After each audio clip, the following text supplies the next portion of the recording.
जब भी नगर निगम की कोई बैठक हो तो उसमें हमेशा ही घाटे का जिन्न तो जैसे अचानक फिर से बाहर निकल के आ जाता है। और यदि चंडीगढ़ नगर निगम की बात करें तो हंगामा ना हो ऐसा तो कुछ लगता नहीं है। और पिछले कुछ समय में तो ऐसा ही दिख रहा है, कोई बैठक ऐसी गुजरती है जो एक आपसी सहमति से गुजर जाए।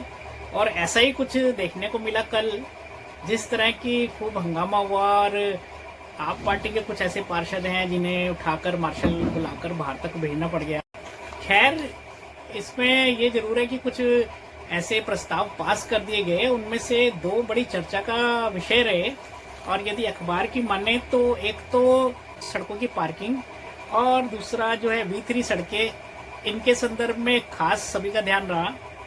और यदि पार्किंग की बात करी जाए तो ऐसा ही लिखा गया है कि अब 250 रुपये से लेकर 500 रुपये तक के पास जो हैं वो इशू किए जाएंगे। दोपहिया वाहन के लिए 250 रुपये और 4 पहिया वाहन के लिए 500 रुपये मंथली पास इशू किए जाएंगे। उसके बाद जो है शहर के किसी भी पार्किंग एरिया में वो गाड़ी खड़ी करी जा सकेगी। और इसे जो है जनता की सुविधा के तौर पे देखा जा रहा है, क्योंकि फिलहाल 4 पहिया वाहन को 28 रुपये प्रति पार्किंग खर्च करने पड़ते हैं। तो अब जो है काफ़ी उस हिसाब से देखा जाए कम खर्च करने पड़ेंगे।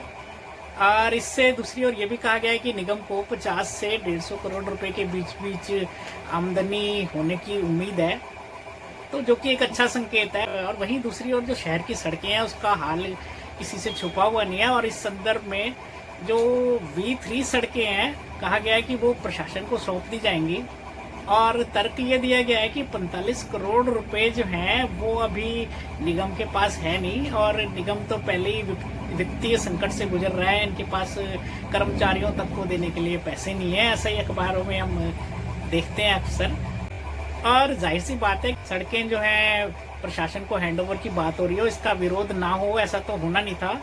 हालांकि जो विरोध कर रहे थे उन्होंने ये बात भी कही कि ठीक है, प्रशासन को दे दी जाए, लेकिन एक समय सीमा तय करी जाए और उसके बाद ये जो है सड़कें वापस निगम को सौंप दी जाएं। और बात ये ठीक भी लगती है, क्योंकि ये खुद ही कहा गया है कि जो पार्किंग है उसमें हमारी 50 से 150 करोड़ के आसपास आमदनी हो जाएगी, और सड़कों के रखरखाव के लिए 45 करोड़ रुपए चाहिए। तो फिर आने वाले 1-2 साल बाद तो यानी उसके लिए हमारे पास पैसे का इंतजाम हो ही जाएगा। तो वो एक समय सीमा तय करी जाए तो ऐसा कोई बुरा सा भी नहीं लगता। खैर, अपना क्या है साहब, हम तो शहर की आम जनता है, अखबार की खबरें पढ़ते हैं और उम्मीद लगाते हैं अपने नेताओं से और अधिकारियों से कि जो है शहर की सड़कें अच्छी रहें और शहर सही में नंबर 1 पे ही रहे।